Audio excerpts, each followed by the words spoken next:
Você irá ouvir agora a poderosa Palavra de Deus.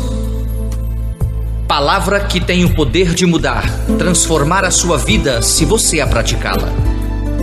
Receba uma palavra profética vinda do trono de Deus, através do homem de Deus, Reverendo Doutor Carlos Andrade.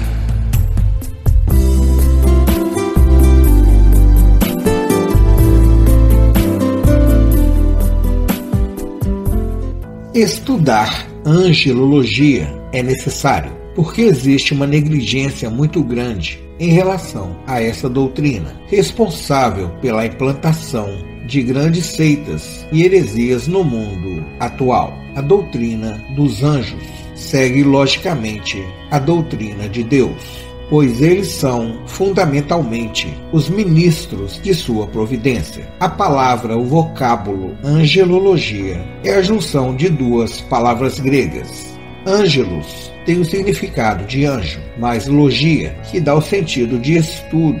Angelologia em si é o estudo da existência, a criação, as características, o trabalho, a natureza e as atividades em geral dos anjos. Estudaremos com profundidade tudo o que se refere a este mundo sobrenatural, invisível, porém real, que é o mundo dos anjos, a dimensão angelical. Como nós não andamos pelo que vemos, mas andamos por fé e cremos nos mistérios revelados, estudaremos assuntos diversos sobre a existência dos anjos, baseado na Bíblia, na Palavra de Deus. Os anjos são reais e exercem atividades importantes no mundo espiritual, mas eles não agem independentemente. Eles atuam dentro dos propósitos pelos quais eles foram criados. O cristão está envolvido numa guerra de proporções inigualáveis, pois tem contra si uma força só superada pela força dos exércitos de Deus. Foi assim com os homens de Deus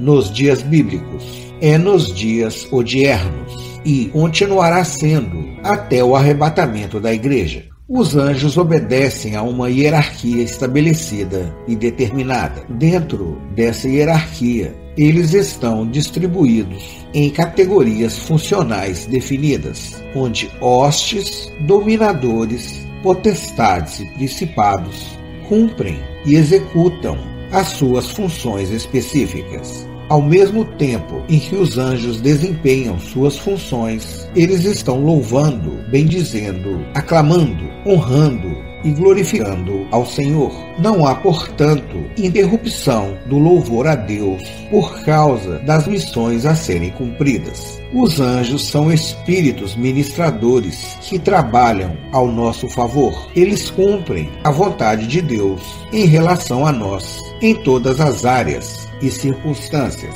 Entenda, conheça e respeite o ministério dos anjos e usufrua dos benefícios destes espíritos ministradores em prol de sua vida. A criação dos anjos. Hebreus capítulo 1, versículos 4 ao 14. Feito tanto mais excelente do que os anjos, quanto herdou o mais excelente nome do que ele. Porque a qual dos anjos disse jamais: Tu és meu filho, hoje te gerei, e outra vez eu lhe serei por pai, e ele me será por filho? E, quando outra vez introduz no mundo o primogênito, diz: E todos os anjos de Deus o adorem. E, quanto aos anjos, diz: O que de seus anjos faz ventos, e de seus ministros labareda de fogo. Mas do Filho diz: Ó Deus, o teu trono subsiste pelos séculos dos séculos. Cetro de equidade é o cetro do teu reino. Amaste a justiça e aborreceste a iniquidade. Por isso,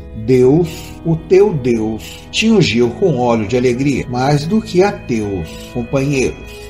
E tu, Senhor, no princípio fundaste a terra, e os céus são obra de tuas mãos. Eles perecerão, mas tu permanecerás, e todos eles, como roupa, envelhecerão, e como manto os enrolarás, e como uma veste se mudarão. Mas tu és o mesmo, e os teus anos não acabarão. E a qual dos anjos disse jamais: assenta-te à minha destra, até que ponha teus inimigos por escabelo de teus pés? Não são, porventura, todos eles espíritos ministradores, enviados para servir a favor daqueles que hão de herdar a salvação? Todo o contexto dessa passagem tem uma dualidade profética. Observe que ao mesmo tempo em que Deus ele fala sobre os anjos, ele também se refere, no caso, o Pai se refere ao Filho. Quando vocês estudarem o material didático de Cristologia, eu explicarei esta mesma passagem de uma forma mais profunda. Neste momento,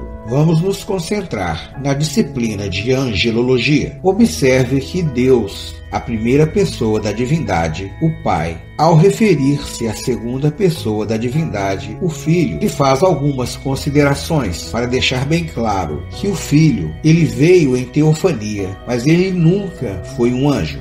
Quando você lê o livro de Êxodo, capítulo 23, versículo 21, você verá que há uma manifestação teofânica de Cristo. Meu nome está nele. Jesus ele veio em teofania, uma manifestação teofânica, e muitos o viam e se referiam a ele como um anjo, pela forma pela qual a manifestação teofânica ocorria. E Deus deixa bem claro que Jesus ele nunca foi um anjo, mesmo em algumas situações a Bíblia se refere a ele como um anjo. No caso, o anjo da face do Senhor, o qual você terá um entendimento dentro dessa disciplina de angelologia. Deus ele declara: e a qual dos anjos disse jamais: assenta-te à minha destra, até que ponha teus inimigos por escabelo de teus pés? A nenhum dos anjos. E ele também declara: quanto aos anjos diz: o que de seus anjos faz ventos,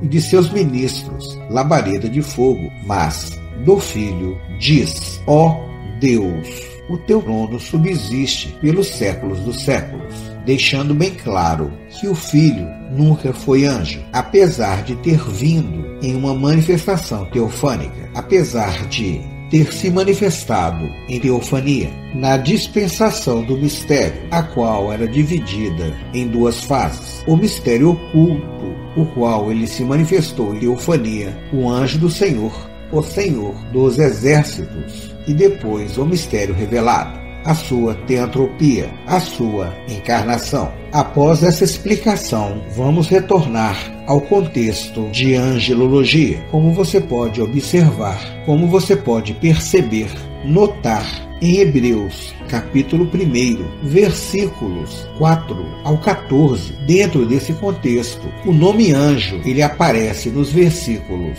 4, 5, 6, 7 e 13, mas no versículo 14 eles são definidos como espíritos ministradores.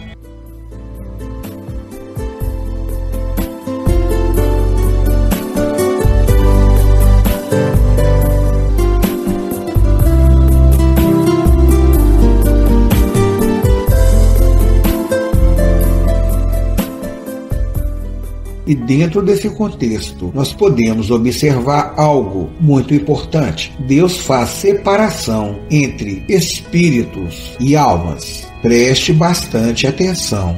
Espíritos e almas. Se você entender logo no início tudo que envolve a essa separação, você não irá confundir lá na frente. Espíritos são anjos, seres espirituais. Almas são pessoas. Vamos usar duas passagens para dar mais embasamento ao seu entendimento. Primeira Epístola de Pedro, capítulo 3, versículos 19 e 20, no qual também foi e pregou aos espíritos em prisão, os quais em outro tempo foram rebeldes, quando a longanimidade de Deus esperava nos dias de Noé, enquanto se preparava a arca, na qual poucas, isto é, 8 almas, se salvaram pela água. Observe que nesse contexto nós temos espíritos e almas. 8 almas se salvaram pela água. Uma referência a Noé, seus 3 filhos e as suas esposas. Leamos agora uma outra passagem para melhorar o nosso entendimento. Segunda Epístola de Pedro, capítulo 2, versículos 4 e 5. Porque, se Deus não perdoou aos anjos que pecaram, mas havendo-os lançado no inferno, os entregou às cadeias da escuridão, ficando reservados para o juízo, e não perdoou ao mundo antigo, mas guardou a Noé, pregoeiro da justiça, com mais 7 pessoas, ao trazer o dilúvio sobre o mundo dos ímpios. Esta passagem da segunda Epístola de Pedro, capítulo 2, versículos 4 e 5, está dentro do mesmo contexto da passagem da primeira Epístola de Pedro, capítulo 3, versículos 19 e 20. Na segunda Epístola de Pedro é citado anjos e pessoas. Na primeira Epístola de Pedro é citado espíritos e almas. Comparando os dois textos, você percebe que está falando da mesma coisa. Só que um texto cita espíritos para se referir aos anjos e almas para se referir a pessoas. Com esse entendimento, falaremos agora sobre o ministério dos anjos. Hebreus capítulo 1, versículo 14. Não são, porventura, todos eles espíritos ministradores enviados para servir a favor daqueles que hão de herdar a salvação?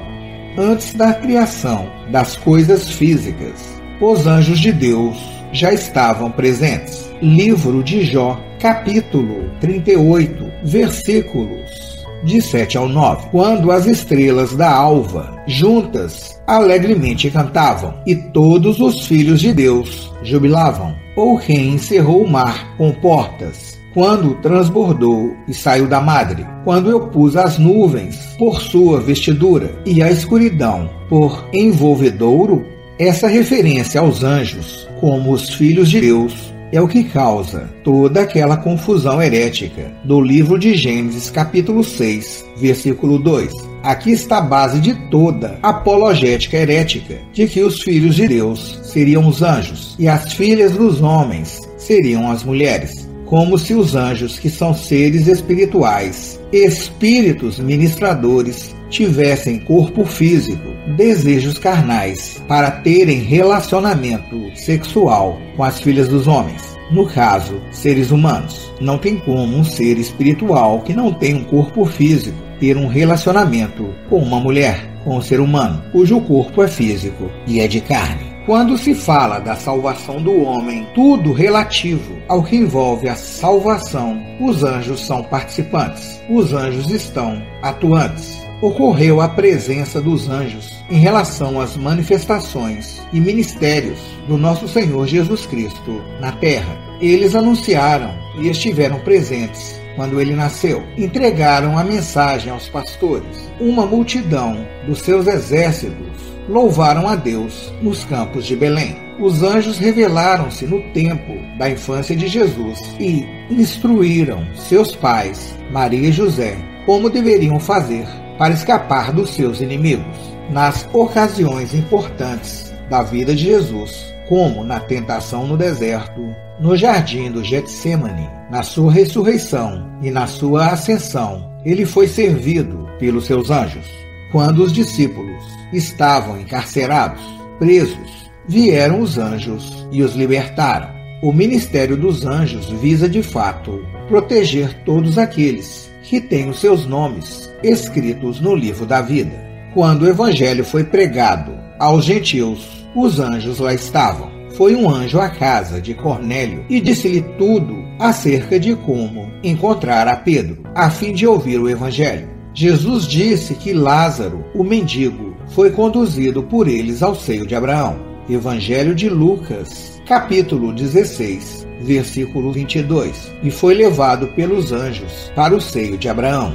Jesus também disse, Evangelho de Lucas, capítulo 15, versículo 7. Haverá alegria no céu por um pecador que se arrepende. Os anjos se alegram no céu quando um pecador se arrepende. Eles são os fiéis de Deus. Recebem total confiança da sua parte, pois eles decidiram ficar com ele, em vez de seguirem ao ex-luzeiro no ato da rebelião celestial. Eles já estão eleitos por toda a eternidade.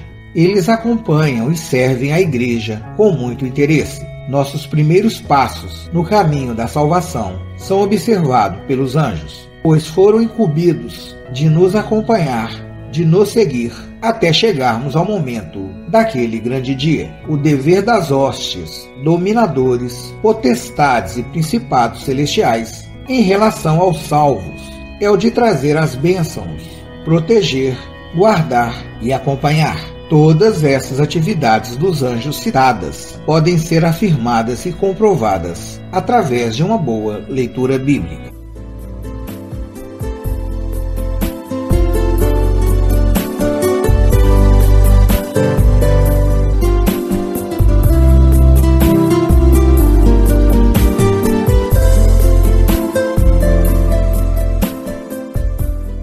A base de ação, a estrutura do ministério dos anjos é a oração fabricada pelo homem. Os anjos de Deus trabalham a favor do homem quando ele ora. Nossas palavras e orações são de inteiro valor na hora de nossa luta espiritual e podem determinar a nossa vitória. Tudo o que nós dissermos crendo é executado no mundo espiritual pelos anjos ou pelos demônios. A nossa palavra proferida é o que concede e dá a legalidade de ação ao mundo espiritual. O mundo espiritual é regido pela palavra de bênção ou pela palavra de maldição. A autoridade no mundo espiritual é baseada entre as palavras de maldições, as quais dão legalidade de atuação aos demônios. Abre-se um parêntese, aos anjos caídos, aos espíritos imundos, aos espíritos familiares. Fecha-se o parêntese. E as palavras de bênção, as quais dão legalidade de atuação aos anjos de Deus. Abre um parêntese, aos espíritos ministradores. Fecha-se o parêntese. A palavra, juntamente com o sangue, é a moeda corrente no mundo espiritual, sendo que o sangue tem mais valor do que a palavra. Os anjos não são oniscientes. Eles não são como a divindade. Eles não são como o nosso Deus. Não são pequenos deuses com a letra D minúscula. Eles não conhecem ou sabem de todas as coisas. Evangelho de Mateus, capítulo 24, versículo 36. Porém, daquele dia e hora, ninguém sabe, nem os anjos dos céus, mas unicamente meu Pai. Os anjos sempre estão ao redor daqueles que creem no seu ministério. Nenhum anjo de Deus sabe empiricamente, por experiência própria, o que é ter fé. Os anjos podem ver o mundo físico e o mundo espiritual ao mesmo tempo. Eles executam o trabalho, ministério, serviço, pelo que eles veem, tanto no mundo físico como no mundo espiritual. Aqui está a grande diferença, porque eles respeitam a cada servo de Deus que vive pela fé. Eles não têm a necessidade de ter fé, por isso eles não sabem o que é fé. Toda essa temática eu estou dando como base para vocês serão explicadas no decorrer dessa disciplina. As 3 dimensões que existem, por enquanto. Por que por enquanto? Porque elas serão alteradas. Nós temos a dimensão de Deus, a dimensão dos anjos e a dimensão dos homens. A dimensão de Deus é conceituada como o é, o era e o há de vir. É o nível superior ao mundo físico. A dimensão dos anjos é o nível intermediário, é o nível dos anjos e dos demônios. A dimensão dos homens, o nível inferior, o mundo físico e os sistemas desse mundo físico. Livro de Apocalipse, capítulo 1, versículo 8. Eu sou o Alfa e o Ômega, o princípio e o fim, diz o Senhor que é, e que era, e que há de vir, o Todo-Poderoso. Quando o próprio Deus afirma que é o princípio e o fim, ele não se refere a ele, porque ele é eterno. Ele se refere a essas dimensões. Elas tiveram um princípio e também haverá um fim, pelo menos da forma como elas estão atualmente. Livro de Apocalipse, capítulo 4, versículo 8. O Todo-Poderoso, que era, e que é, e que há de vir. Perceba que há uma alteração entre esse texto e o texto anterior do livro de Apocalipse, capítulo 1, versículo 8. Essa é a ordem, que é, que era e que há de vir. Apocalipse, capítulo 4, versículo 8. A ordem é diferente, que era, que é e que há de vir. Na ilustração contida em seu material didático, você pode observar o porquê dessa alteração. E no decorrer do ensinamento, você já terá essa base de entendimento naturalmente. A natureza dos anjos. A Bíblia, a palavra de Deus, as Escrituras sagradas, refere-se ao anjo como espírito, pois trata-se de sua natureza e não do seu nome, porque nós os conhecemos como anjo. O anjo tem nome e ofício, mas haverá situações na Bíblia em que o seu nome será de acordo com o seu ofício. A natureza do anjo é espiritual, pois ele é espírito. O anjo é um ser que tem alma, que contém personalidade. Portanto, o anjo é uma pessoa. Não se assuste, ele é uma pessoa espiritual, dotado de vontade, intelecto e sentimento, podendo então pecar. Tanto é que isso literalmente ocorreu. Este é um dos profundos mistérios da teologia, pois os anjos estavam em um ambiente perfeito,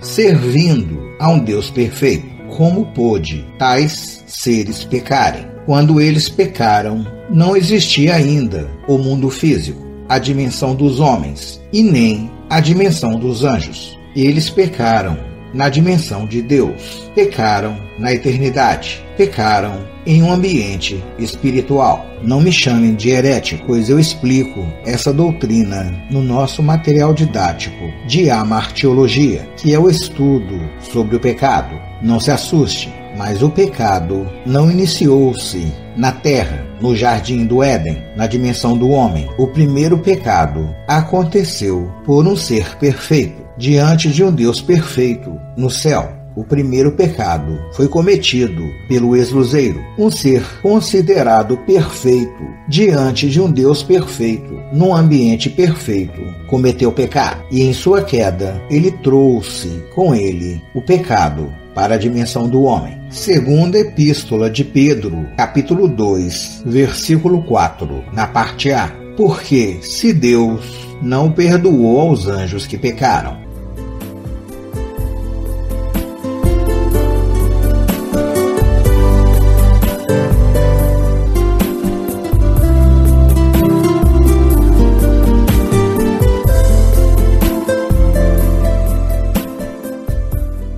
os anjos não existem desde a eternidade. Eles foram criados por Deus em um momento da sua eternidade. Quando Deus os criou, eles já foram criados eternos, mas não eram ainda eleitos. Eles precisariam passar por um período de aprovação e decisão para continuarem a servir a Deus eternamente. Eles possuem o livre arbítrio, que é intocável por Deus. Os anjos teriam que passar por um processo de eleição. Deus teria que ter um instrumento de juízo para que os anjos pudessem respeitar e, consequentemente, eles não viessem a pecar.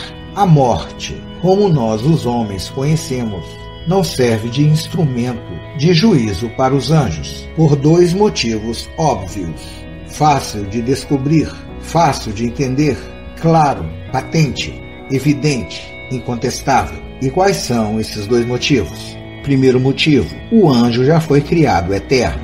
Segundo motivo: o anjo possui um corpo espiritual, não tendo posse de um corpo físico.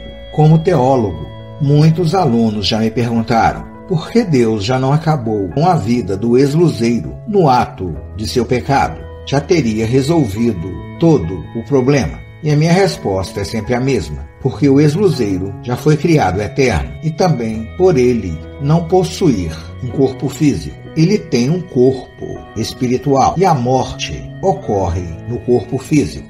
O corpo é que morre. Vamos falar nesta oportunidade, neste momento, sobre a formação e a criação do homem. Ao momento que o homem ele foi criado, e há outro momento que ele foi formado. Tenha em mente que a teologia ela é de uma forma sistemática. O material didático vai completando o próximo material didático. Quando nós falarmos sobre a disciplina de teoantropologia, nós retornaremos a essa questão. A disciplina não se fecha em seu próprio livro. Conforme você for adquirindo os materiais didáticos, você entenderá esta metodologia. Livro de Gênesis, capítulo 2, versículo 7. E formou o Senhor Deus o homem do pó da terra, e soprou em seus narizes o fôlego da vida. E o homem foi feito alma vivente. Alma vivente são pessoas. Espíritos ministradores são anjos. Dentro dessa questão de formação e criação, esta passagem é o momento em que o homem ele foi formado.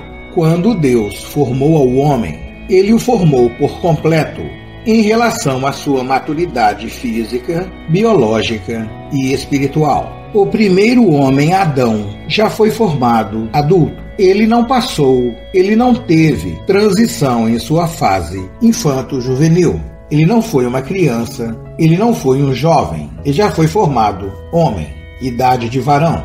Ele foi formado do pó da terra, o corpo, e recebeu o sopro de vida, o espírito, e se tornou uma alma vivente. Quando você estiver estudando o material didático de pneumatologia, toda essa questão lhe será ensinada de uma forma mais profunda e completa. O primeiro homem, Adão, também recebeu em si, em seu corpo, em sua biologia, toda a essência vital, tanto a essência masculina como a essência feminina. Livro de Gênesis, capítulo 1, versículo 27. E criou Deus o homem à sua imagem. A imagem de Deus o criou, macho e fêmea os criou. Observe que no capítulo 1 de Gênesis, o homem ele é criado. E no capítulo 2 de Gênesis, ele é formado. Perceba que aqui no capítulo 1, nós estamos falando da criação de uma imagem. Macho e fêmea os criou. No capítulo 2 de Gênesis, o homem recebeu o fôlego da vida e passou a ser uma alma vivente. Essa imagem criada do pó da terra, dela se formou o homem, o qual recebeu o sopro de vida e foi feito uma alma vivente. Perceba que no momento que a imagem foi criada, ela foi criada macho e fêmea, mas na formação, toda a essência feminina está dentro do corpo físico de Adão. É como se ambos fossem Adão. Quando Deus retirou a costela de Adão, após um sono profundo, Deus retirou toda a essência feminina que estava dentro do homem para a formação da primeira mulher. Não que Adão fosse um ser afeminado, ou andrógeno, ou hermafrodita. Não é isso, pois a essência é espiritual. Livro de Gênesis, capítulo 2, versículos 21 e 22. Então, o Senhor Deus fez cair um sono pesado sobre Adão, e este adormeceu, e tomou uma das suas costelas, e cerrou a carne em seu lugar. E da costela que o Senhor Deus tomou do homem, formou uma mulher, e trouxe-a a Adão. A mulher foi formada a partir dessa costela. Ao criar a imagem, macho e fêmea os criou, e ao retirar a costela, a carne, a essência espiritual feminina também foi retirada. Embora a mulher surgisse fisicamente algum tempo após Adão, a mulher em essência já estava desde o princípio com Adão. A mulher foi tirada de dentro de Adão, literalmente e precisamente do seu lado, de sua estrutura. Embora a mulher fosse igual ao homem, tendo a mesma autoridade sobre toda a criação, ela lhe era submissa. Uma submissão natural, agradável e harmoniosa dentro da vontade de Deus.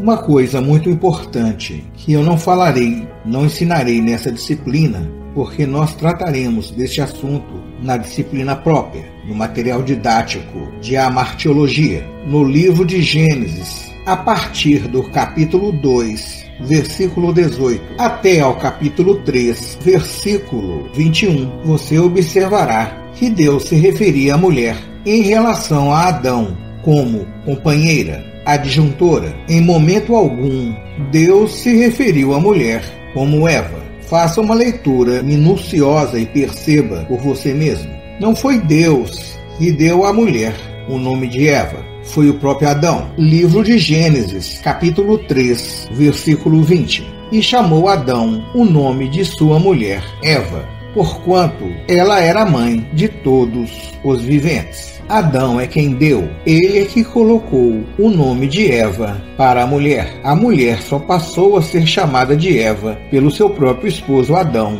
após o pecado. O primeiro homem, Adão. Primeira Epístola aos Coríntios, capítulo 15, versículo 45.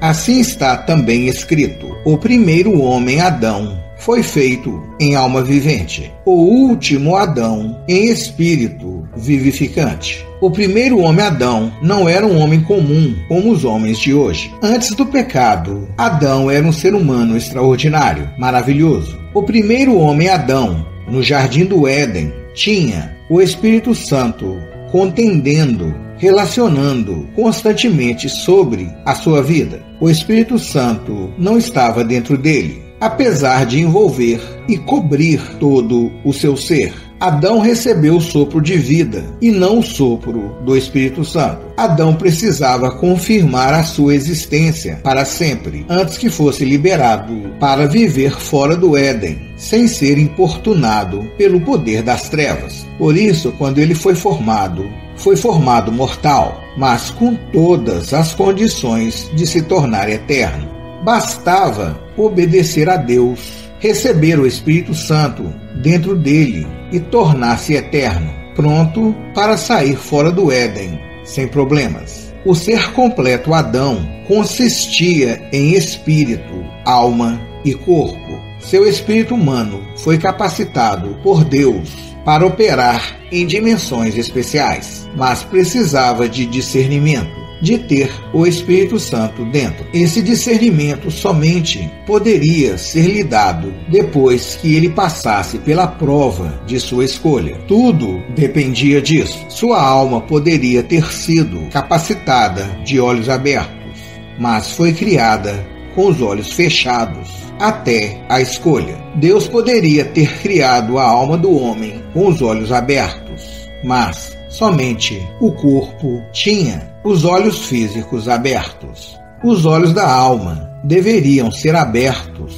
depois da decisão entre a obediência e a desobediência, entre as outras árvores, incluindo a árvore da vida e a árvore do conhecimento do bem e do mal. A diferença entre os homens e os anjos. Salmo de número 8, versos 4 e 5. Que é o homem mortal, para que te lembres dele, e o filho do homem, para que o visites? Contudo, pouco menor o fizeste do que os anjos, e de glória e de honra o coroaste. Há uma mudança entre o posicionamento entre os anjos e os homens no Antigo Testamento em relação ao Novo Testamento. Antes da encarnação do Verbo, antes da teantropia da segunda pessoa da divindade, antes do Filho tabernacular entre os homens, antes dele ser chamado de Emanuel, Deus conosco, antes da encarnação, no Antigo Testamento, o posicionamento era a divindade,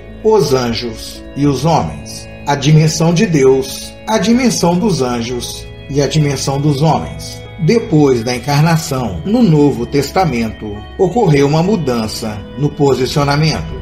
O posicionamento atualmente é esse: a divindade, os homens e os anjos. Esta é a posição atual. A mudança na posição não é no sentido de superioridade ou inferioridade. A mudança ocorreu por causa do corpo físico e glorificado de Jesus. Efésios capítulo 2, versículo 6. E nos ressuscitou juntamente com ele, e nos fez assentar nos lugares celestiais, em Cristo Jesus. Por isso ocorreu essa mudança. Nós estamos em Cristo, assentados nos lugares celestiais, nas regiões celestiais. Antes de assentar-se nessas regiões, antes de se assentar nos lugares celestiais, Jesus era a escada de acesso. Livro de Gênesis, capítulo 28, versículo 12. E sonhou, e eis era posta na terra uma escada, cujo topo tocava nos céus. E eis que os anjos de Deus subiam e desciam por ela. Evangelho de João, capítulo 1, versículo 51. E disse-lhe: na verdade vos digo que, daqui em diante, vereis o céu aberto, e os anjos de Deus subirem e descerem sobre o Filho do Homem.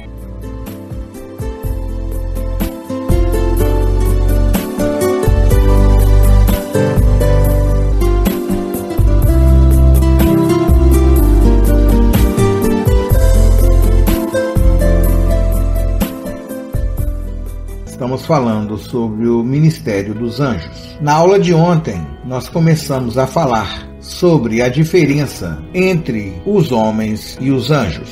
Explicamos também a questão acerca das 3 dimensões: a dimensão de Deus, a dimensão dos anjos e a dimensão dos homens. Ainda relativo a essas diferenças entre almas viventes e espíritos ministradores, tenha em mente que nós estamos falando em relação aos anjos eleitos, aos espíritos ministradores. Nós não estamos falando ainda em relação aos anjos caídos, aos espíritos imundos, aos espíritos familiares, aos demônios. Eu quero dar uma boa base para vocês antes de explicarmos tudo que envolve essa questão.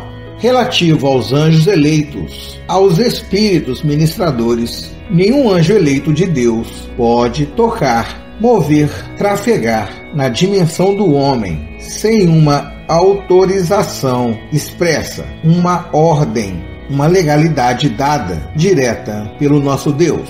O domínio sobre as coisas físicas foi dado aos homens por causa da posse do corpo físico. Por causa do nosso corpo físico, nós podemos viver no mundo físico. Na última aula, nós falamos sobre Deus ele ter formado ao homem um pouco menor do que aos anjos. Quando Deus formou ao homem inferior, menor do que aos anjos, a razão, o motivo pelo qual ele criou o homem pequeno, mortal, é porque, quando a glória e a honra vier, o homem for coroado e tornar-se eterno igual aos anjos. Eterno como eles, no sentido de viver, e não no sentido de ser. Os homens não serão transformados em anjo. Os homens eleitos também viverão eternamente como eles. Jesus recebeu um corpo físico humano. Este corpo físico humano foi imortalizado e depois glorificado. Quando o homem receber essa mesma glória e viver eternamente, aí sim os homens eleitos viverão eternamente. Aí sim, eternamente, nós estaremos na presença do nosso Deus. Os anjos possuem corpos espirituais. Os homens possuem corpos físicos. Hebreus capítulo 2, versículos 14 ao 16. E, visto como os filhos participam da carne e do sangue, também ele participou das mesmas coisas, para que, pela morte, aniquilasse o que tinha o império da morte, isto é, o diabo, e livrasse todos os que, com medo da morte, estavam por toda a vida sujeitos à servidão. Porque, na verdade, ele não tomou os anjos, mas tomou a descendência de Abraão. Quando Jesus Cristo veio à dimensão dos homens, ao mundo físico, ele recebeu um corpo físico. Ele nasceu, morreu e ressuscitou, e tem todo o poder sobre as regiões celestiais com este corpo. Por causa deste corpo, ele é o Filho do Homem. Os anjos de Deus Os espíritos ministradores vivem no mundo espiritual, mas eles enxergam tanto no mundo espiritual como no mundo físico. Os anjos eleitos saem da dimensão de Deus, da eternidade, do Kairos, do tempo de Deus, para se moverem no tempo físico dos homens, na dimensão dos homens. O texto de Hebreus, capítulo 2, versículo 16, está assim: na verdade, ele não tomou os anjos, mas tomou a descendência de Abraão. Apesar de ser uma dualidade profética, esse texto também fala em relação à remissão do homem. E esse contexto não é para os anjos eleitos, os que já foram eleitos, os que servem a Deus, já eleitos. Esse contexto são para os anjos caídos, que outrora eram anjos. Cristo não redimiu aos anjos, ele redimiu aos homens. Em relação aos anjos caídos, os quais não são espíritos ministradores, são espíritos imundos, espíritos familiares, espíritos malignos. Eles não têm nenhuma chance, possibilidade alguma de serem redimidos. Lembre-se que os anjos foram criados eternos, todos eles. Em um momento do passado da eternidade, no era, 1/3 deles, através do livre-arbítrio, decidiram seguir ao exuzeiro e dessa forma deixaram de ser espíritos ministradores e passaram a ser espíritos malignos, espíritos imundos, não mais anjos de Deus, passaram a ser anjos caídos. Por eles terem sido criados eternos, não tem como, não tem possibilidade alguma deles serem redimidos, não tem como eles serem redimidos. Já o homem, ao ser formado mortal, pode ser redimido. Aqui você entende por que Deus, quando ele formou o homem, ele o formou inferior, menor do que aos anjos. O formou no corpo mortal. Em relação a eles, que foram criados eternos em seus corpos espirituais. Os anjos já eleitos servem ao Senhor eternamente. Os anjos que não foram eleitos, os que rebelaram contra Deus, já estão condenados. O homem, quando pecou, foi expulso do jardim do Éden. Ele não comeu da árvore da vida eterna, que também estava no jardim. Pois se o homem tivesse comido da árvore da vida eterna após o pecado, ou seja, estando em pecado, ao comer do fruto da árvore da vida eterna, seria eternamente pecador, porque nesse caso ele teria comido da árvore da vida eterna já no estado de pecado. Passaria a ser eterno, porém tendo pecado. Deus, ao expulsar o homem do Éden, mais uma vez demonstrou o seu amor e a sua misericórdia pelo homem. A visão dos anjos e a visão dos homens. A visão dos anjos é bem mais ampla do que a do homem. É a do terceiro céu, a nova Jerusalém celestial, a dimensão de Deus, o segundo céu, as regiões celestiais, e o primeiro céu, a dimensão dos homens, o mundo físico. Os homens não têm o alcance do mundo espiritual. A visão do homem é a visão da sua própria dimensão. O homem ele só vê o que ele toca, dimensão da terra. Os olhos físicos do homem foram criados abertos, através dos sentidos e dos instintos. Os nossos olhos físicos são abertos, os olhos do corpo, os olhos da alma, os olhos espirituais foram criados fechados. Tanto é que no jardim do Éden, antes do pecado, o homem somente conhecia o bem. Assim que o homem pecou, ele passou a conhecer como funcionava esse mundo espiritual. Livro de Gênesis, capítulo 3, versículo 5. Porque Deus sabe que no dia em que dele comerdes, se abrirão os vossos olhos. A serpente está falando dos olhos espirituais, porque os olhos físicos a mulher já tinha. Tanto é que ela estava vendo a árvore, estava vendo a serpente e estava vendo o fruto. Gênesis capítulo 3, versículo 6. E vendo a mulher que aquela árvore era boa para se comer e agradável aos olhos, e árvore desejável para dar entendimento, tomou do seu fruto e comeu, e deu também ao seu marido, e ele comeu com ela. No material didático de vocês há um desenho explicando toda essa questão relativa ao alcance da visão dos anjos e da visão dos homens. Dentro do contexto dessa disciplina, anteriormente foi dito a vocês que os anjos não sabem o que é fé, que eles não precisam de ter fé, Por que os anjos não sabem o que é fé? Por que eles não precisam de ter fé? Os anjos não necessitam praticar a fé. Eles não precisam de ter fé. Os anjos eleitos já servem diante de Deus. Os anjos já estão na presença de Deus. Nós, os homens, estamos presos às condições físicas do nosso corpo humano e também às condições gerais deste mundo físico, da nossa dimensão, a dimensão dos homens. Os anjos não passam por condições humanas. Eles não têm corpo físico, não têm DNA, não envelhecem, não têm doenças, não passam fome, não sentem sede, não preocupam com trabalho, não preocupam com filhos, não preocupam com carro novo, com casa nova. Portanto, os anjos não sabem e não têm nenhuma noção do que é uma doença e várias outras necessidades básicas de sobrevivência. Por isso, por causa disso, os anjos não precisam de fé. Eles não necessitam de praticar a fé. Eles não precisam ter fé. Não lhes é necessário a prática da fé, pois eles não têm e nem precisam de nenhuma necessidade física, como nós, os homens, precisamos. Observe no seu material didático,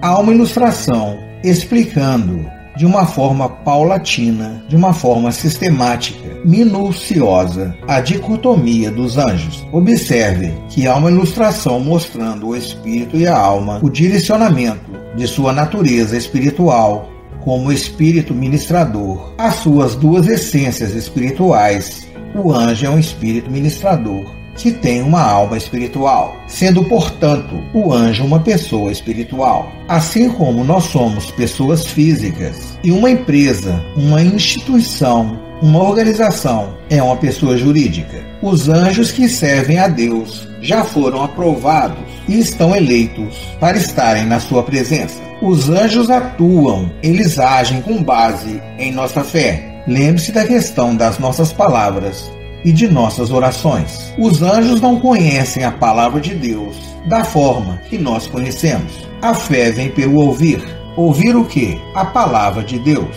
Quando uma pessoa ministra a palavra de Deus, os anjos estão ouvindo, eles prestam atenção e anotam tudo, porque eles sabem que é o Espírito Santo que fala e atua através da vida de quem ministra a palavra de Deus. Os anjos não podem ter a presença do Espírito Santo. Nós falamos anteriormente sobre a palavra de bênção e a palavra de maldição. Quando uma pessoa fala qualquer coisa concernente e referente ao reino de Deus, ou da legalidade satânica e diabólica aos sistemas deste mundo, os espíritos ministradores e os espíritos malignos, os anjos e os demônios trabalham em cima dessa legalidade, como já ensinado para vocês. Eles trabalham mediante as palavras ditas, proferidas e lançadas no mundo espiritual através do mundo físico. E algo lamentável, mas tem que ser dito: os anjos não entendem, eles não compreendem como uma pessoa que tem a presença do Espírito Santo dentro dela, em seu espírito humano, essa pessoa vive reclamando, murmurando, mentindo e praticando as obras da carne, praticando o pecado. Eles não necessitam de fé, mas trabalham mediante a nossa fé. Nós estaremos falando acerca do processo de eleição, tanto dos anjos como dos homens. Mas antes de adentrarmos neste assunto em si, temos que falar sobre o livre-arbítrio. O que é o livre-arbítrio? É a doutrina, o ensinamento que defende em sua apologética de argumentação e dissertação que uma pessoa tem o poder de escolher suas próprias ações, vontade própria. A existência da vontade própria, o livre-arbítrio, tem sido uma questão central em todos os ramos das ciências humanas, principalmente na filosofia, neurolinguística e psicologia. O conceito de livre-arbítrio tem implicações religiosas, morais, psicológicas e científicas. Na filosofia, o livre-arbítrio é a ética, que implica que os indivíduos possam ser considerados moralmente responsáveis pelas suas ações e atitudes. Na psicologia, o livre-arbítrio implica que a mente controla certas ações da vontade e dos instintos e sentidos do corpo. Na teologia, Deus é onisciente, onipresente e onipotente. Ele já tem o controle e o conhecimento de tudo e de todos. Todavia, ele decide a não interferir no poder de decisão que ele deu aos anjos e aos homens. Este é o respeito do livre-arbítrio, o respeito à vontade própria.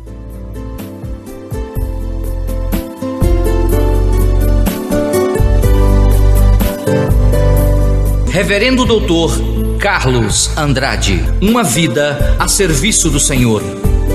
Que Deus vos abençoe.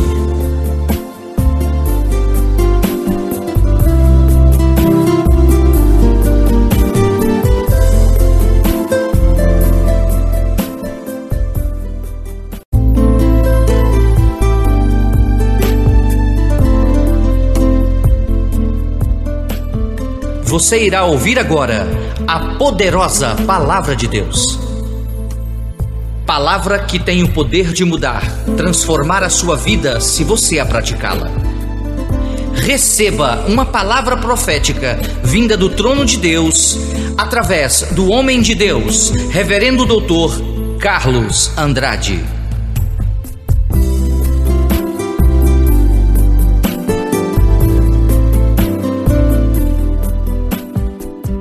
Observação: o fato de Deus ter o conhecimento de um acontecimento é totalmente diferente dele querer tomar a decisão que venha ferir o livre-arbítrio e alterar o resultado do acontecimento de quem tem que decidir, ou seja, de quem tem que tomar a sua própria decisão. Por exemplo, Jesus Cristo na cruz do Calvário morreu para salvar a todos os homens, mas nem todos os homens o querem aceitar como Salvador e, consequentemente, não serão salvos. Esses que decidiram ou decidirão aceitar ou não a salvação em Cristo, decidiram ou decidirão no seu livre-arbítrio. Deus provém várias oportunidades da pessoa conhecer a Jesus Cristo. Se mesmo assim a resposta continuar sendo não, Deus não interfere por causa do livre-arbítrio. Ele respeita a decisão da pessoa em não querer ser salvo através do sacrifício de Jesus Cristo. O processo de eleição.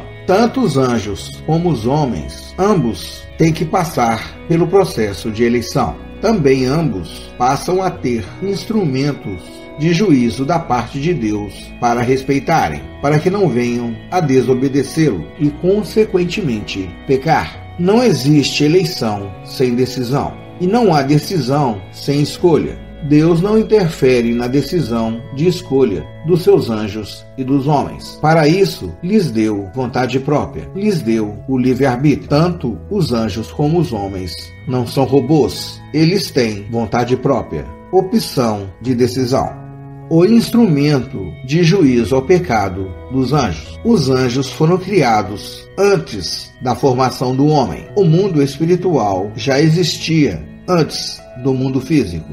Os anjos já tiveram a sua eleição. A escolha, a decisão já ocorreu, já aconteceu para eles. Os 2/3 dos anjos que escolheram e decidiram obedecer a Deus já foram e estão eleitos por toda a eternidade. Primeira Epístola de Timóteo, capítulo 5, versículo 21. Na parte A: conjuro-te diante de Deus e do Senhor Jesus Cristo e dos anjos eleitos. 1/3 dos anjos não foram eleitos, já estão condenados, pois eles pecaram e escolheram seguir o ex-luzeiro. Livro de Apocalipse, capítulo 12, versículo 4, na parte A. E a sua cauda levou após si a 1/3 parte das estrelas do céu e lançou-as sobre a terra. Preste bastante atenção nesta passagem. E lançou-as sobre a terra. Eles não foram lançados diretamente à terra. Eles foram lançados sobre a terra. Estar sobre é estar em cima, não é estar em ou estar na. Foram lançados sobre ela. Os 1/3 dos anjos que desobedeceram a Deus foram colocados dentro de um juízo chamado estado da maldade. Pecaram e tornaram-se malignos. Deixaram de ser espíritos ministradores e passaram a ser espíritos malignos, espíritos imundos. De onde veio este mal? Quem criou este mal? Livro do profeta Isaías, capítulo 45, versículos 6 e 7. Para que se saiba, desde o nascente do sol e desde o poente, que fora de mim não há outro. Eu sou o Senhor, e não há outro. Eu formo a luz e crio as trevas. Eu faço a paz e crio o mal. Eu, o Senhor, faço todas estas coisas. O mal foi criado pelo próprio Deus. Deus não criou o mal como uma pessoa e nem como um lugar, pois tudo veio a existir de dentro da sua própria existência, que é Ele mesmo. Se assim o fizesse, o mal teria saído de dentro dele, e em Deus não existe maldade. O mal foi criado, ele surgiu como um juízo, como um estado, o instrumento de juízo ao pecado do homem. Se Deus, quando criou o homem, sabia que o homem iria pecar, porque o formou, a vocação de Deus não interfere na sua eleição. Ele nunca elege uma pessoa para a eleição sem estabelecer um instante de decisão entre a pessoa a ser eleita e a eleição. Antes dos anjos de Deus se tornarem anjos eleitos, tiveram que decidir, escolher entre Deus e o ex-luzeiro. Antes de Adão se tornar eterno, teria que eleger pela árvore da vida, em lugar da árvore do conhecimento do bem e do mal. Mas Adão decidiu, escolheu errado, e não se tornou eterno nem eleito. Deus não interfere no nosso livre-arbítrio. A eleição em Cristo está disponível a todos os homens, mas eles precisam tomar uma decisão, fazer uma escolha a favor de si mesmos por Cristo. O homem ainda está em processo de eleição. Segunda Epístola de Pedro, capítulo 1, versículo 10. Portanto, irmãos, procurais fazer cada vez mais firme a vossa vocação e eleição, porque fazendo isto, nunca jamais tropeçareis. A igreja já está eleita. Primeira Epístola de Pedro, capítulo 2, versículo 9. Mas vós sois a geração eleita, o sacerdócio real, a nação santa, o povo adquirido, para que anuncieis as virtudes daquele que vos chamou das trevas para a sua maravilhosa luz. Parece um paradoxo, uma contradição. O homem em processo de eleição e a igreja já está eleita. Infelizmente, muitos estão na igreja, mas não fazem, não realizam a vontade de Deus. Não nasceram verdadeiramente do Espírito. Evangelho de Mateus, capítulo 7, versículos 21 ao 23. Nem todo o que me diz, Senhor, Senhor, entrará no reino dos céus, mas aquele que faz a vontade de meu Pai, que está nos céus. Muitos me dirão naquele dia, Senhor, Senhor, não profetizamos nós em teu nome? E em teu nome não expulsamos demônios? E em teu nome não fizemos muitas maravilhas? E então lhes direi abertamente, nunca vos conheci. Apartai-vos de mim, vós que praticais a iniquidade. Adão, quando pecou, deu uma legalidade real, física e espiritual nas mãos do ex-luzeiro. Evangelho de Lucas, capítulo 4, versículo 6. E disse-lhe o diabo, dar-te-ei a ti todo este poder e a sua glória, porque a mim me foi entregue, e dou-o a quem quero. Além dessa legalidade dada, consequentemente, Adão recebeu um juízo sobre ele, que é o estado da morte. Romanos capítulo 6, versículo 23, na parte A. Porque o salário do pecado é a morte. O homem não foi criado eterno, igual ao anjo. O homem foi formado mortal. Com a entrada do pecado no homem, a morte veio a acontecer antes dele comer da árvore da vida. O homem não foi formado com o estado da morte. Ao pecar, ele assumiu esse estado e passou a morrer. A morte entrou no mundo pelo fato do homem ter pecado, ao comer o fruto da árvore do conhecimento do bem e do mal, que estava no meio do jardim do Éden, juntamente com a árvore da vida. Havia outras árvores no jardim do Éden, as quais o homem poderia comer. Deus estava reservando o fruto da árvore da vida para dar ao homem para comer no momento certo. Livro de Gênesis, capítulo 1, versículo 29. E disse Deus: Eis que vos tenho dado toda a erva que dá semente, e que está sobre a face de toda a terra, e toda árvore em que há fruto de árvore que dá semente, sirvos-ão para mantimento. Livro de Gênesis, capítulo 2, versículo 9. E o Senhor Deus fez brotar da terra toda a árvore agradável à vista e boa para a comida, e a árvore da vida no meio do jardim, e a árvore da ciência do bem e do mal. Preste bastante atenção nesta passagem. E a árvore da vida no meio do jardim, vírgula, e a árvore da ciência do bem e do mal. Ambas as árvores estavam no meio do jardim. Livro de Gênesis, capítulo 2, versículos 16 e 17. E ordenou o Senhor Deus ao homem, dizendo: De toda a árvore do jardim comerás livremente, mas da árvore da ciência do bem e do mal, dela não comerás, porque no dia em que dela comeres, certamente morrerás. No nosso material didático de pneumatologia, você irá aprender que a árvore do conhecimento do bem e do mal era a preservação do homem, relacionada ao seu instinto de preservação, e também era o dízimo do jardim. O homem pecou ao comer do fruto da árvore da ciência do bem e do mal. Satanás, o ex-luzeiro, passa a ter o direito de executar a morte sobre o homem, pois Deus lhe deu essa legalidade.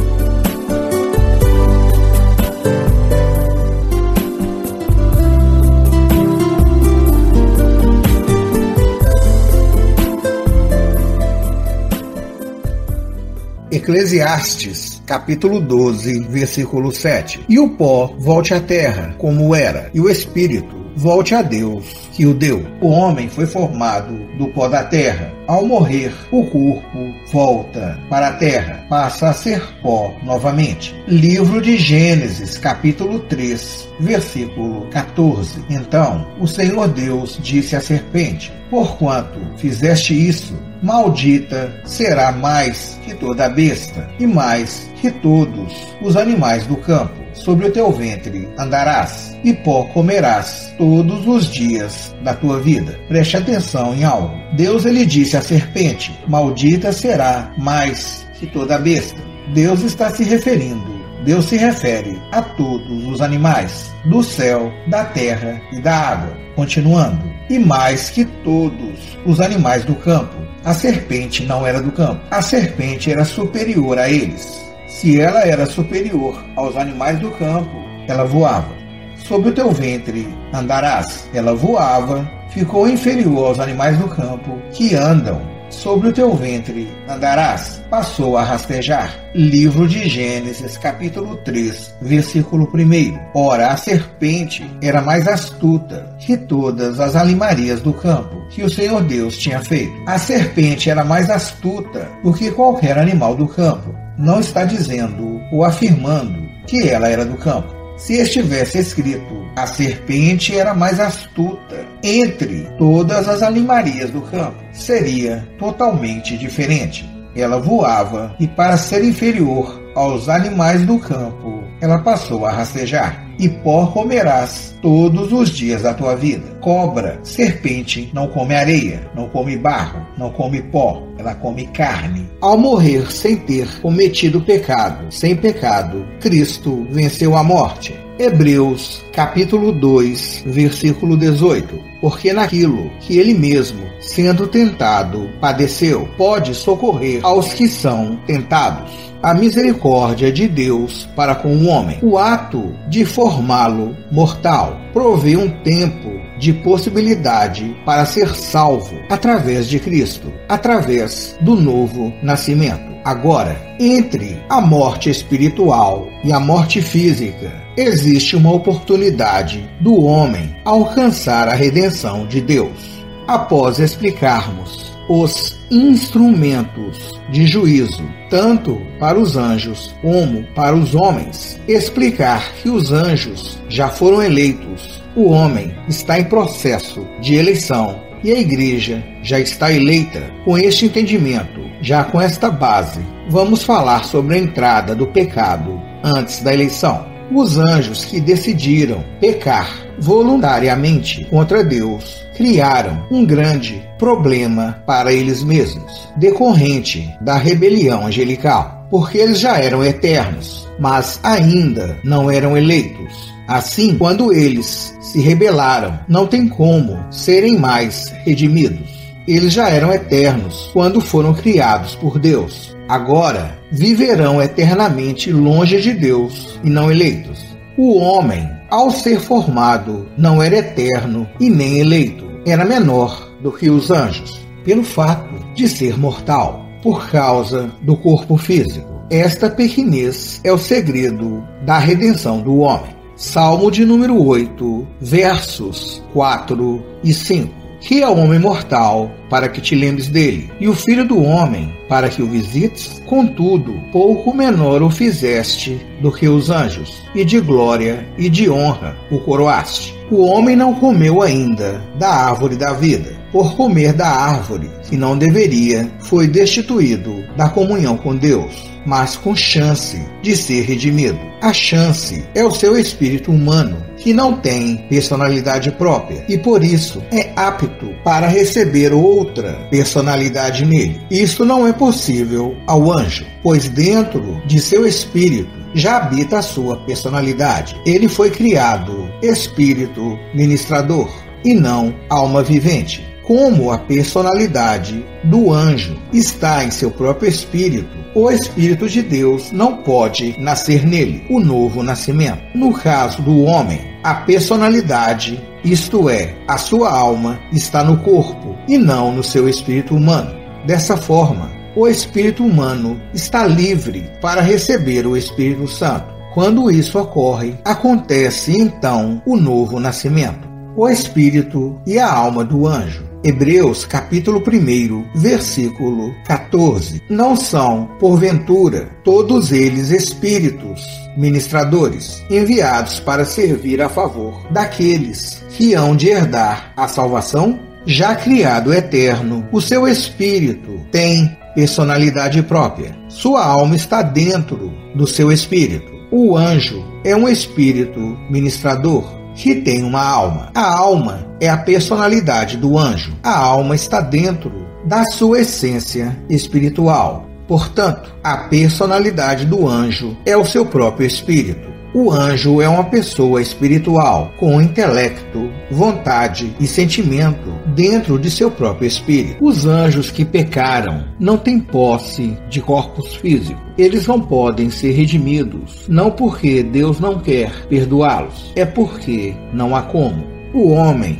quando aceita a Jesus Cristo como seu Salvador, recebe o Espírito Santo, que já vem com a sua personalidade própria. O Espírito Santo vem habitar dentro do espírito humano do homem, não afetando assim a sua alma, onde está a sua personalidade humana, sua vontade própria, seu livre-arbítrio. Se duas personalidades habitam no mesmo espaço ao mesmo tempo, isso é possessão, porque uma personalidade é mais forte do que a outra. Se o anjo pudesse receber o Espírito Santo dentro dele para redimi-lo, ele perderia o livre-arbítrio, sua vontade própria, porque dentro do seu espírito já está a sua alma, e assim não seria salvo, e sim possesso. E salvação não é possessão. Você tem uma ilustração no seu material didático explicando o corpo espiritual do anjo. Perceba que são duas essências: o seu espírito ministrador e sua alma espiritual. Lembrando que o corpo espiritual do anjo é eterno. Por que o corpo espiritual do anjo é eterno? Porque o anjo não tem um corpo biológico físico. E a morte é no corpo. A morte não é no espírito e a morte não é na alma. Por isso que os anjos já são eternos. O espírito e a alma do demônio. Evangelho de Marcos, capítulo 5, versículos de 7 ao 15. E clamando com grande voz, disse: Que tenho eu contigo, Jesus, Filho do Deus Altíssimo? Conjuro-te, por Deus, que não me atormentes. Porque ele dizia: Sai deste homem, espírito imundo. E perguntou-lhe: Qual é o teu nome? E lhe respondeu, dizendo: Legião é o meu nome, porque somos muitos. E rogava-lhe muito que os não enviasse para fora daquela província. E andava ali, pastando no monte, uma grande manada de porcos. E todos aqueles demônios lhe rogaram, dizendo: Manda-nos para aqueles porcos, para que entremos neles. E Jesus logo lhe permitiu. E saindo aqueles espíritos imundos, entraram nos porcos, e a manada se precipitou por um despenhadeiro no mar. Eram quase 2.000. E afogou-se no mar. E os que apacentavam os porcos fugiram, e o anunciaram na cidade e nos campos. E saíram muitos a ver o que era aquilo que tinha acontecido. E foram ter com Jesus, e viram o endemoniado, o que tivera a legião, assentado, vestido e em perfeito juízo, e temeram. Observe que nós começamos essa aula de hoje falando a respeito sobre os anjos que pecaram. Nós não estamos falando sobre os anjos eleitos de Deus, estamos falando sobre os anjos que pecaram, os quais já estão condenados, deixaram de ser espíritos ministradores e passaram a ser espíritos malignos, espíritos imundos, espíritos familiares. Mas para falarmos sobre o espírito e a alma do demônio, consequentemente estamos falando sobre a alma e o espírito dos anjos. Por quê? Porque um demônio, ele é um anjo caído. Em outras palavras, um demônio era um anjo de Deus antes de se rebelar. É isso mesmo. O que é um demônio? Um anjo caído. Era um anjo de Deus que se rebelou. E esses demônios precisam de um corpo físico para agirem, atuarem na dimensão dos homens. Os demônios necessitam de um corpo biológico para agirem no mundo físico. Eles precisam possuir um corpo físico para estarem no âmbito dos homens. E esta é a ilegalidade, pois só se pode estar na dimensão dos homens com a posse de um corpo físico. E os demônios, eles querem um corpo físico e uma mente humana para atuarem. Embora eles possessem os animais, eles não querem os animais. Eles querem o homem. Eles querem um ser racional. Em seu material didático de angelologia, perceba que há ilustrações mostrando a tricotomia de um animal, a tricotomia do homem e a dicotomia de um espírito maligno, de um espírito imundo. Perceba o seu alcance de atuação em ambos os corpos, tanto no corpo físico animal como no corpo físico humano. Perceba suas limitações e a forma como eles agem. Repito, somente em posse de um corpo físico os demônios podem atuar na dimensão dos homens. Essa é a única forma, a única maneira de ação para eles no mundo físico. Sem um corpo físico, animal ou humano, eles permanecem nas regiões celestiais. Relativo aos anjos eleitos de Deus, os espíritos ministradores, eles têm, como já ensinado, autorização expressa e direta do próprio Deus para estarem e atuarem na dimensão física do homem, sem a necessidade de posse de um corpo físico.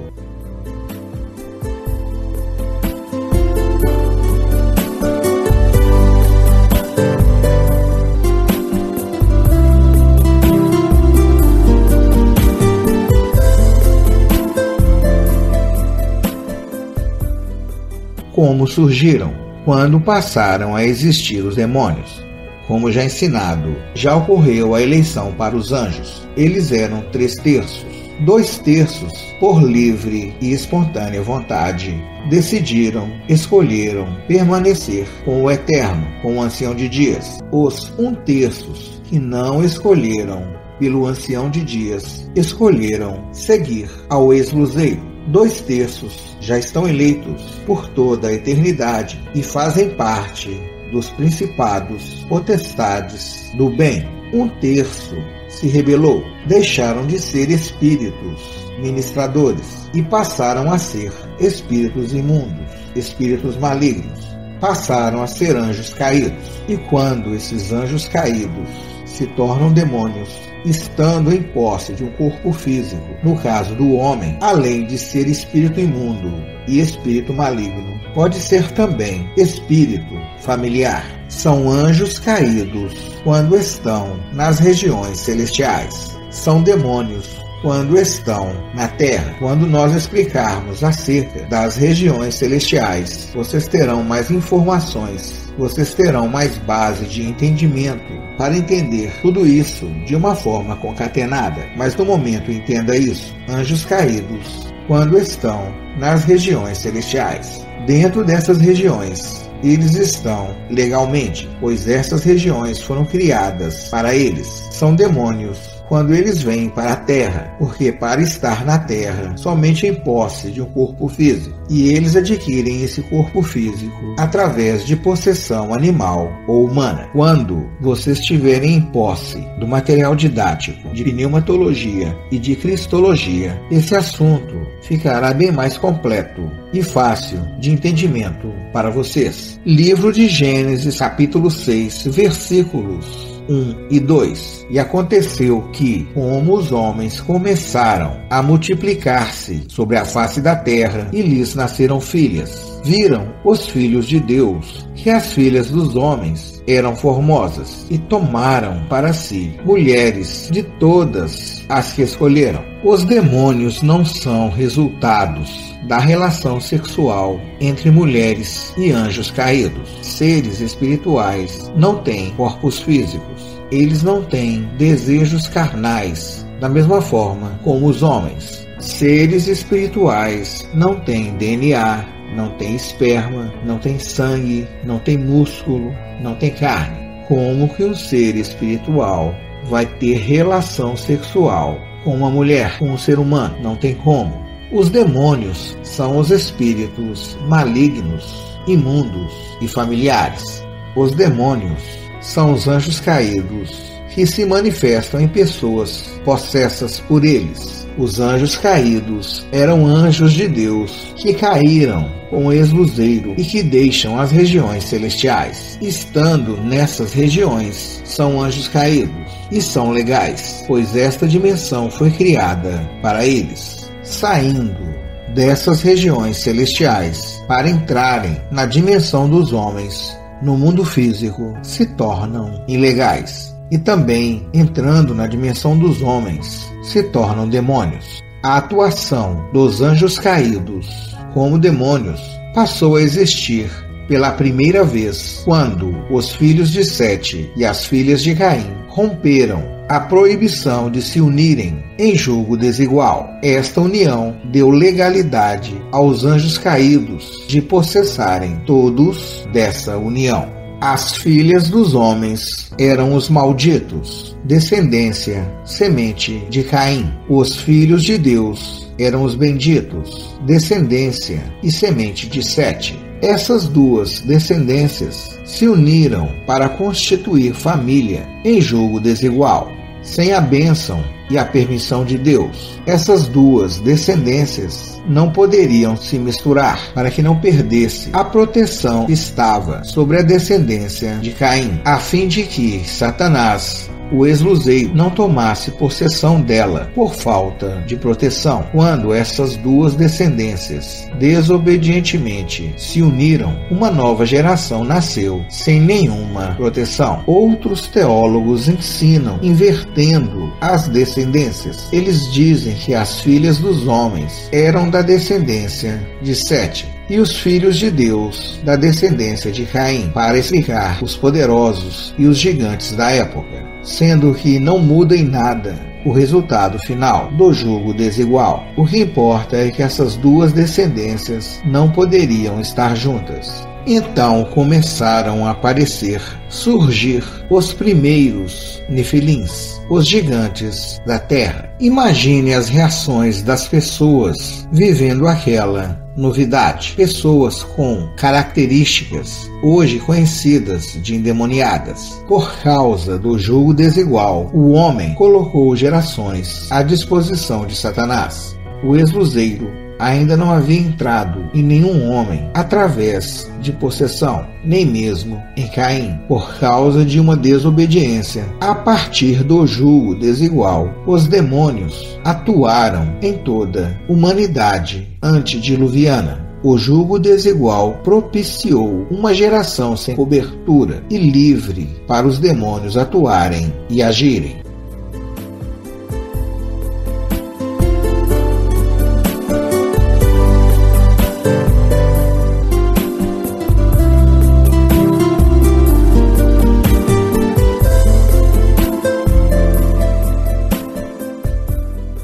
O sinal de Caim. Livro de Gênesis, capítulo 4, versículo 15. O Senhor, porém, disse-lhe: portanto, qualquer que matar a Caim 7 vezes será castigado. E pôs o Senhor um sinal em Caim, para que não ferisse qualquer que o achasse. Deus preservou Caim através de um sinal de proteção para Satanás, o ex-luzeiro, não ter direito legal de possessá-lo e, consequentemente, matá-lo. Quando ocorreu a união dos descendentes de Sete com os descendentes de Caim, esta proteção foi quebrada por causa do jugo desigual. Até então, os descendentes de Caim, devido às vocações que estavam neles, estavam protegidos por Deus por um sinal que Deus havia posto na sua geração. As vocações da humanidade estavam sendo protegidas por Deus em Caim, pois Abel havia sido morto e Sete não havia nascido ainda. Caim saiu do quadrante de diante da face do Senhor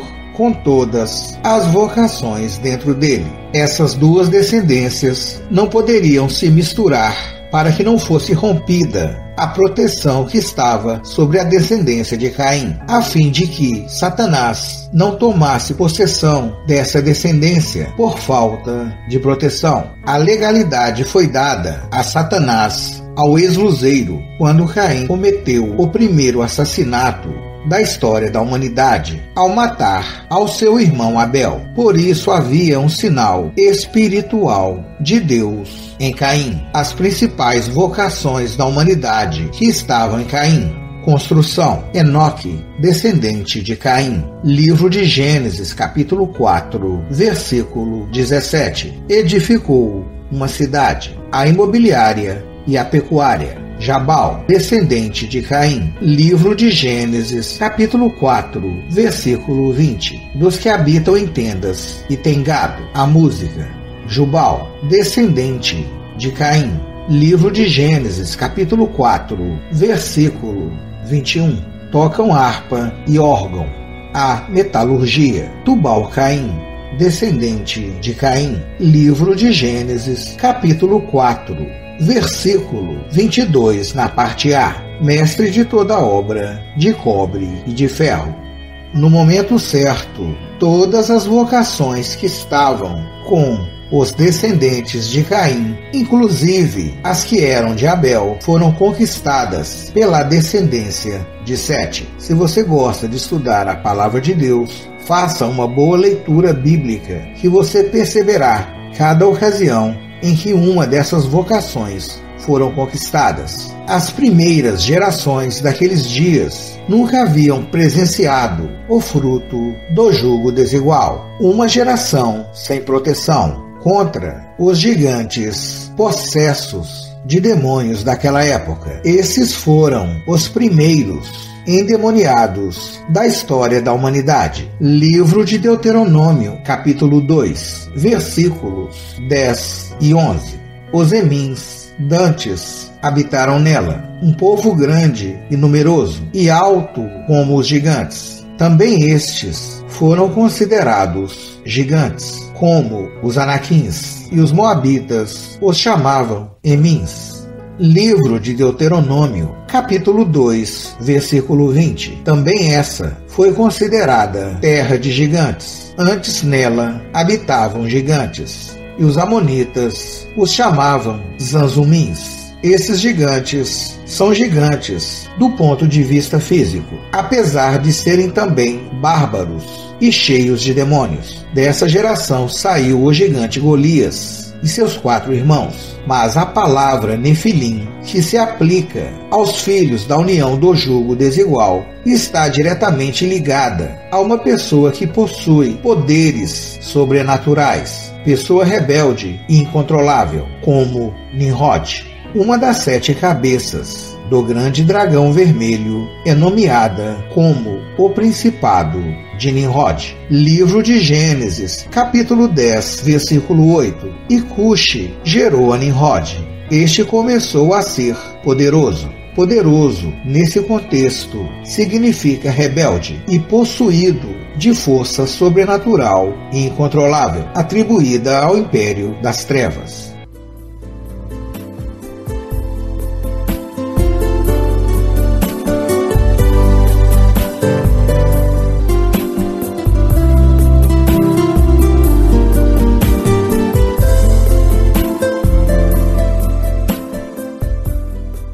Satanás, o acusador. Livro de Jó, capítulo 2, versículos de 1 ao 6. E, vindo outro dia em que os filhos de Deus vieram apresentar-se perante o Senhor, veio também Satanás entre eles, apresentar-se perante o Senhor. Então o Senhor disse a Satanás: De onde vens? E respondeu Satanás ao Senhor e disse: De rodear a terra e passear por ela. E disse o Senhor a Satanás: Observaste o meu servo Jó, porque ninguém há na terra semelhante a ele, homem sincero e reto, temente a Deus, desviando-se do mal, e que ainda retém a sua sinceridade, havendo-me tu incitado contra ele, para o consumir sem causa. Então Satanás respondeu ao Senhor e disse: Pele por pele, e tudo quanto o homem tem dará pela sua vida. Estende, porém, a tua mão e toca-lhe nos ossos e na carne, e verás se não blasfema de ti na tua face. E disse o Senhor a Satanás: Eis que ele está na tua mão, poupa, porém, a sua vida. Perceba que nesse texto novamente está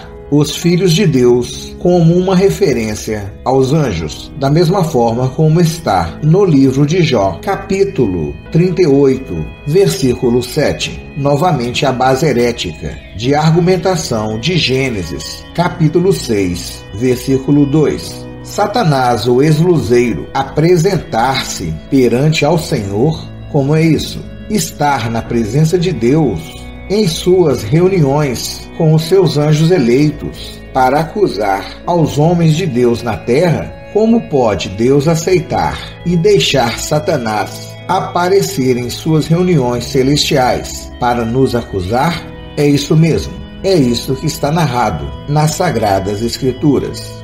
Deus permite que isso aconteça por causa dos verdadeiros adoradores, os que primeiro se sujeitam a Ele e conseguem resistir ao diabo, e desses ele tem que fugir. Tiago, capítulo 4, versículo 7. Sujeitai-vos, pois, a Deus, resistir ao diabo, e ele fugirá de vós. O patriarca Jó sujeitou a Deus e resistiu ao diabo, o qual não teve outra alternativa. Livro de Jó, capítulo 1, versículos 20 ao 22. Então Jó se levantou e rasgou o seu manto, e rapou a sua cabeça, e se lançou em terra, e adorou, e disse: Nu saí do ventre de minha mãe, e nu tornarei para lá. O Senhor o deu, e o Senhor o tomou. Bendito seja o nome do Senhor. Em tudo isto, Jó não pecou, nem atribuiu a Deus falta alguma. O motivo da ira de Satanás contra o homem é porque nós seremos como ele, o nosso Cristo, é. Assim também seremos. Qual é a aparência de Satanás? Livro do profeta Ezequiel, capítulo 28, versículo 14. Tu eras querubim ungido para proteger. Satanás é um ser espiritual, com poder de atuação no mundo físico.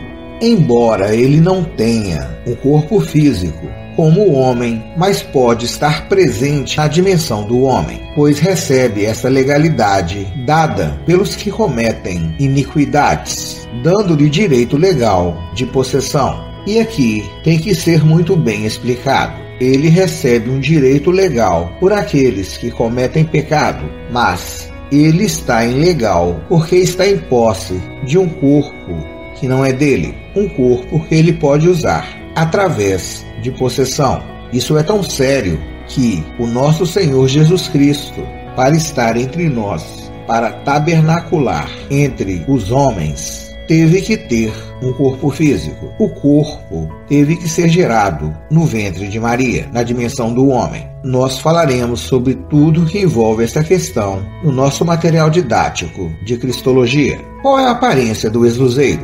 Ele não tem um corpo físico. Qualquer imagem dele, portanto, são simplesmente produto da imaginação humana, embora possam representar e simbolizar o seu caráter maligno. Satanás pode tornar-se visível ocasionalmente, tal como os anjos. Afinal, ele era originalmente um espírito ministrador, um anjo de Deus, classe única de querubim ungido, antes de se rebelar e de ter insurgido em oposição a ele. Contudo, entretanto, nós não sabemos com que se parece o diabo quando se torna visível. Ele pode se transfigurar e assumir diferentes formas.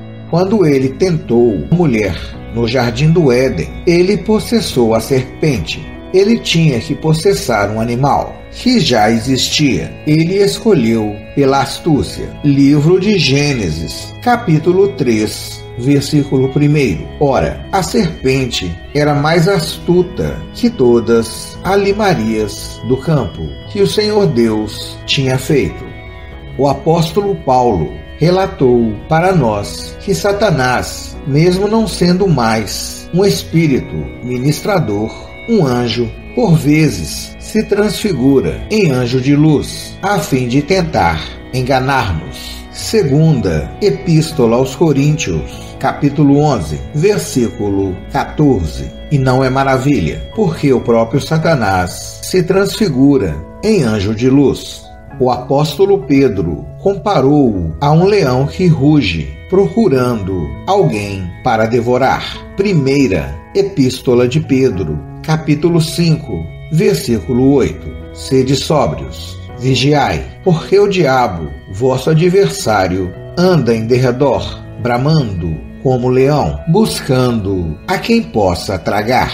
Não podemos nos esquecer de duas importantes verdades sobre o diabo. A primeira verdade: ele é real e ele é maligno. O seu único objetivo é opor-se a Deus de todos os modos que pode no mundo e nas nossas vidas.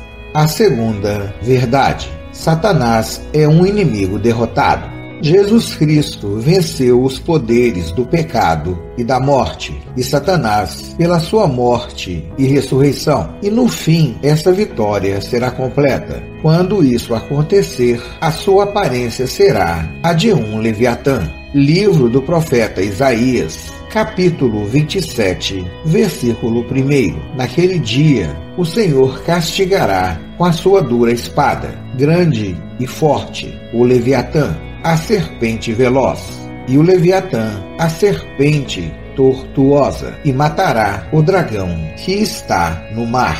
Os três princípios importantes sobre a pessoa de Satanás.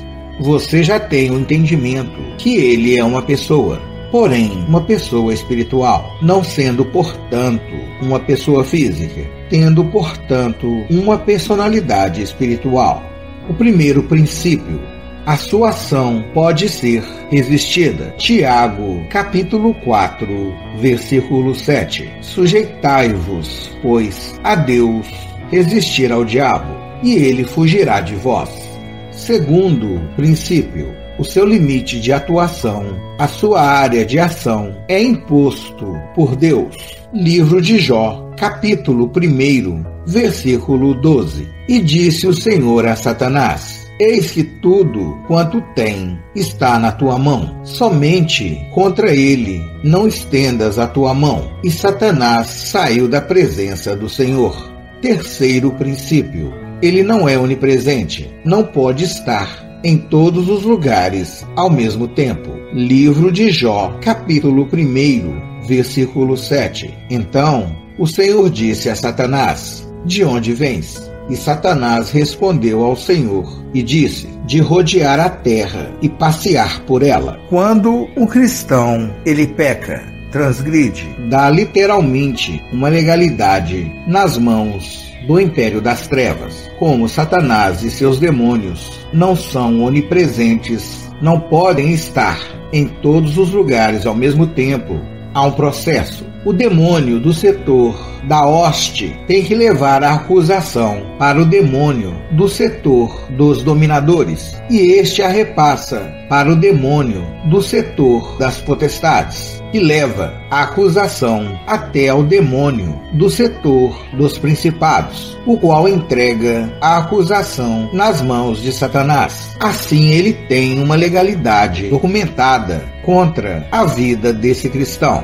Nesse espaço de tempo, o qual os demônios transitaram e formularam a acusação, esse cristão que pecou dentro desse contexto, ele arrependeu-se de seu pecado e pediu perdão a Deus. O Espírito Santo é a terceira pessoa da divindade. Ele é Deus. Ele é onipresente. Ele habita dentro do cristão. Automaticamente ele já comunica a Deus o pedido de arrependimento. Quando Satanás chega até a presença de Deus com a acusação, ele chega atrasado, porque Deus já perdoou ao cristão que já confessou e arrependeu-se do seu pecado. As acusações de Satanás um dia terão fim.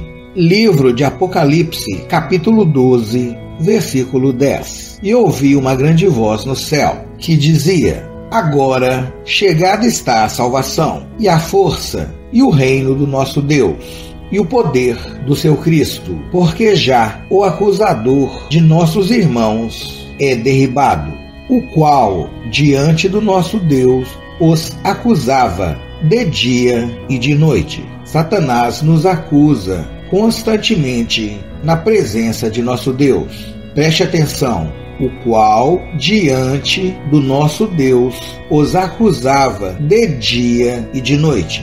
Nesse contexto, nós estamos falando do cristão que confessa e se arrepende do seu pecado.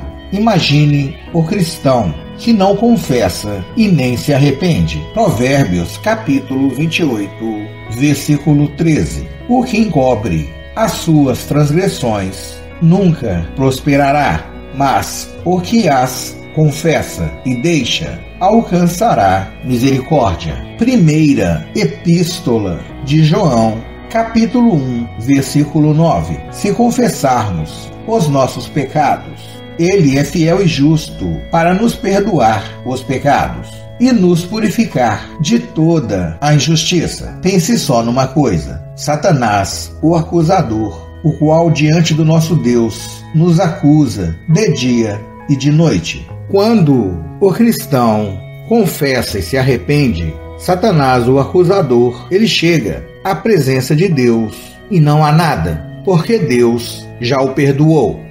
Imagine o cristão que não confessa e nem arrepende. Satanás, o acusador, está constantemente diante de Deus, o acusando de dia e de noite. Quando nós estivermos estudando o nosso material didático de amartiologia, nós iremos entender essa questão de uma forma completa. Quando nós estivermos estudando a doutrina do pecado, retornaremos a essa questão. A trajetória da queda do ex-luzeiro. No seu material didático de angelologia, você tem diversas ilustrações explicando detalhadamente tudo que envolve essa questão. Há uma ilustração completa mostrando o Jardim do Éden original, o Monte Sião, o trono de Deus, as altas nuvens e as árvores. falaremos sobre a primeira trajetória, o céu, a segunda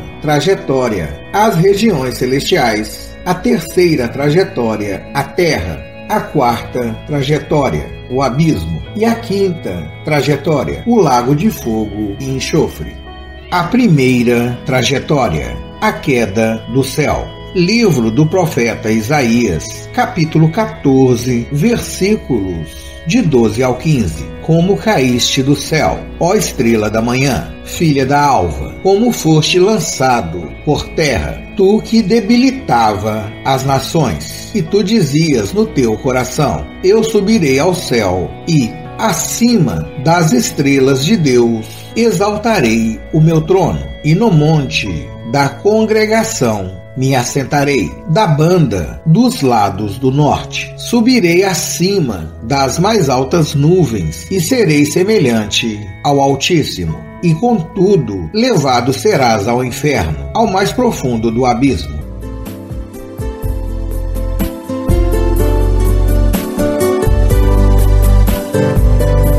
Reverendo Doutor Carlos Andrade, uma vida a serviço do Senhor.